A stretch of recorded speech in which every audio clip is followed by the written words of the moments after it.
নমস্কার, আমি আশিস, আপনারা দেখছেন এবিএন আসাম। এখন বিশেষ খবর।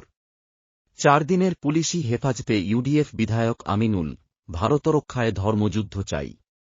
ভাগবত বার্তা, হামলার 72 ঘণ্টার মধ্যে খতম শীর্ষ লস্কর জঙ্গি, 3 দশক ধরে সন্ত্রাস লালন করছি।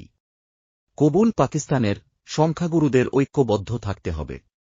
পাশাপাশি পাকিস্তানকে যাতে কড়া জবাব দেওয়া হয়, নরেন্দ্র মোদী সরকারের সেই ব্যাতাও দিয়েছেন তিনি।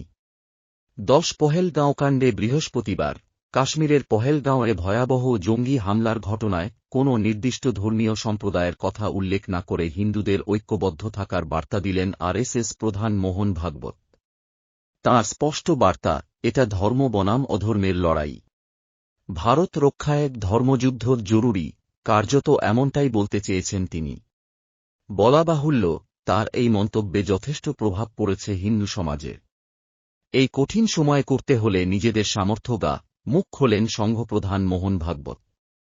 একটি কর্মসূচিতে সামিল হয়ে তিনি বলেন, ধর্মীয় পরিচয় জিজ্ঞেস করে মানুষ মারা হয়েছে। হিন্দুরা হলে কোনো দিন এমনটা করত না। এই লড়াইটা ধর্ম বনাম অধর্মের। আমাদের হৃদয় ব্যথিত। আমরা ক্ষুব্ধ। 3 দশক ধরে সন্ত্রাসবাদকে লালন করেছে পাকিস্তান, স্বীকার করে নিলেন পাক প্রতিরক্ষা মন্ত্রী খাওয়াজা আসিফ। পহেলগাঁও কাণ্ডের পর সংবাদ মাধ্যমের মুখোমুখি হয়ে পাক প্রতিরক্ষা মন্ত্রী বলেন, এটা সত্যি যে গত 3 দশক ধরে পাকিস্তান